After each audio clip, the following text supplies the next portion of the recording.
Next day, late for school and cramming for a test, Martha had no time for suspicions about Connor. But when Wynne took her for a walk at lunchtime, Martha couldn't resist talking about him. What do you think of Connor? I mean, really. I'd like him to carry me off and love me forever. Why, is it that obvious? Oh, I'm just not good with boys. I'm too big. Maybe I frighten them off. They know me, but they never ask me out. I'd love to introduce you to Connor. Oh, no. Only I'm too nervous. No, I don't want you to think you're my friend just because of Connor. Wynne, No, see, I don't. Friends are important to me. My best friend died last year. You may have heard about it. The town's full of stories. Except nobody really talks to me about it. They don't want to upset me. Only I wish they would, because the truth is, I don't remember. They sent me to doctors, but I still can't remember much about that night. People say I found my friend, Elizabeth, and that someone had killed her, but I only remember terrible, horrible fear and the long dark. What's that? Just dark. Darkness that went on and on forever. I tried so hard, but I can't remember. That's why I acted funny when we picked you up yesterday. I hadn't been back there for a long time. Well, thanks for telling me, Wynne. We don't have to talk about it ever again, and you don't ever have to come to the house. No, I want to. I need to. I just have to get up the nerve. Well, whenever you want, it's okay. Is this the original part of the town we're in? Yeah, hasn't changed for maybe 100 years. I'll bet Bedford's quite a change for you. You must have had a million things to do back in Chicago. Yeah, but now I'm gone. I'd wish I'd done more. You probably had lots of boyfriends there, didn't you? A couple. Boy, I was stupid, though. Why? Well, there was this one guy who really liked me, and he was nice, too, and cute. And my dad thought he was wonderful. But I liked this other guy more. He was so cool and handsome. Ooh, he was such a jerk. That's what people said about Dennis, too. That's just like Dennis and Elizabeth. But they're wrong. All of them. About what? About Dennis. Well, yeah, he could be a jerk sometimes, and he was always getting into trouble, but he didn't kill Elizabeth. He couldn't have. He loved her. I thought... Connor heard they broke up.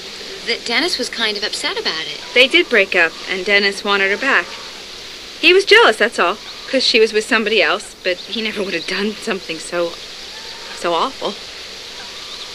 After they broke up, Elizabeth had a new boyfriend? Yeah, she went with Blake. He never talks about it. He kind of keeps everything in. But when you came and moved into her house, Elizabeth, it really shook everyone up. Not just Blake and me, everyone. Wynne, what are you talking about? You see, Elizabeth was small, like you. And her hair was blonde and about the same length as yours. Even the things you and I laugh about were the same. You're such a nice person, Martha. So much like her. You remind me so much of Elizabeth.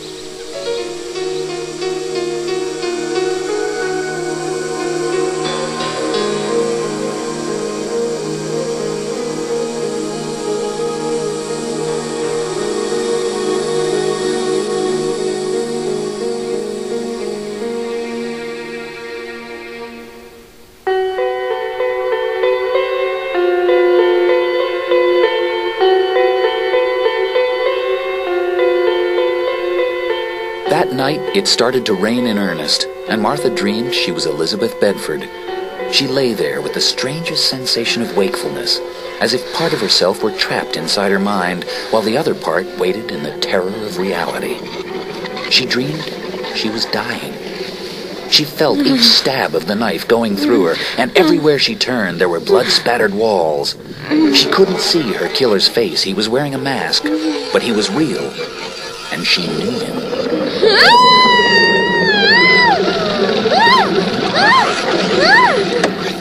Martha, it's only a dream. You're okay. I'm dead. No, it's just a nightmare, Martha. I'm scared. Okay, I'll stay here for a while. You go back to sleep.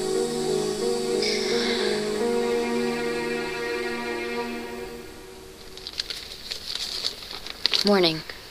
Hi. I'm not staying in that room again. Okay. If you want to switch to mine permanently, I'll move my things. No problem. And I'm never going back to that school.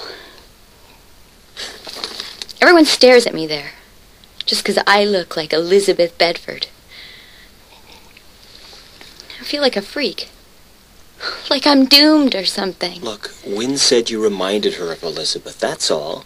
You're not Elizabeth. Your life isn't her life. No, hers is over. Come on, let's go. It's been raining all night. At school, as the day dragged on, things went from bad to worse for Martha. When she realized she hadn't done the papers for her last 2 classes, she collapsed against her locker, feeling too hopeless even to cry. Hi, Martha. You look like you could use a change of scene. I have to pick some stuff up for Wynn's decorating committee. How about cutting class and coming with me? Oh, I can't. Say you're sick. Connor will be waiting for me after school. I'll get a message to him. You'll be home by the time he gets there. Cross my heart. Okay. Great, let's go. We're heading to Whitley. It's even smaller than Bedford. But it's beautiful countryside, isn't it? Looks even better when it's not raining. My grandparents used to have a farm out here. Before they died, they sold it to my cousins. Mom comes out here every week to get fresh vegetables. I'll be able to find lots of stuff for the decoration committee. What's Wynn's committee decorating for? What? You've been at Bedford a whole week and you don't know? You haven't seen the posters? It's the Halloween dance. This year it's on a Sunday night, so they're giving us Monday off. A party? Like the one last year? Yes. Here we are. Are you sure we should just drop in like this? Nobody's home. They're in the city today. Let's head over to the barn, find some pumpkins for the dance. Don't slip in the mud. Come on. The huge barn was warm and dusty and felt snug and comfortable after their dash through the rain. Blake pulled some blankets from a stall and tucked one around Martha's shoulders. That's better. Don't want you to get pneumonia. Martha, see that loft up there? Uh-huh. Greg and I used to jump off that to see who could jump the farthest.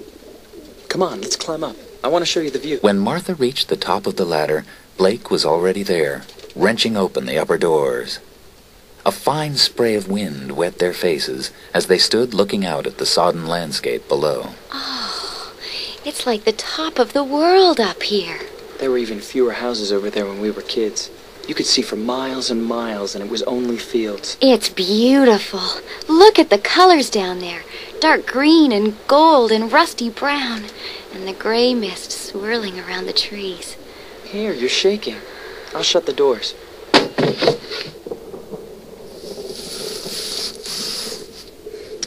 It's cozy here. And there's room for one more. Doesn't it make you feel sad? What? Thinking maybe someday you might have to leave all this? Are you kidding? I love it, but I can't wait to leave Bedford. If I stay here, I won't stand a chance of being anything. What kind of anything? Do you know how close I am to a basketball scholarship? It could be my ticket out of here, Martha. It's what I really want to do, to be. I don't usually go around making true confessions to everyone I meet. And I don't go around passing them on, so don't worry.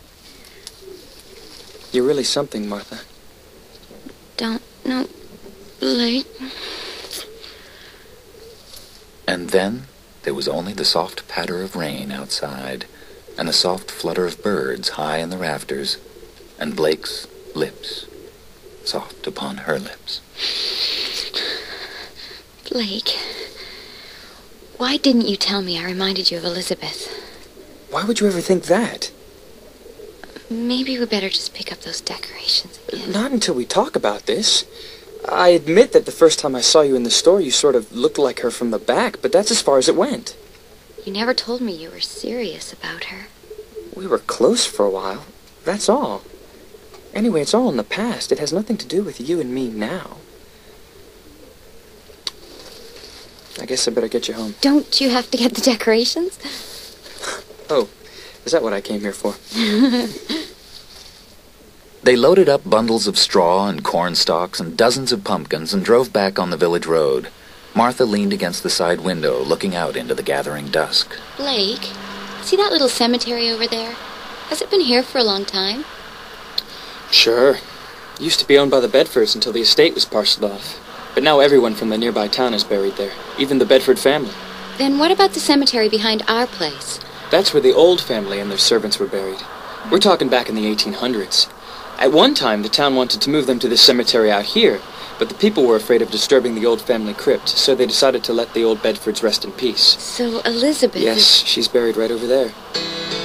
Dennis, too. Dennis?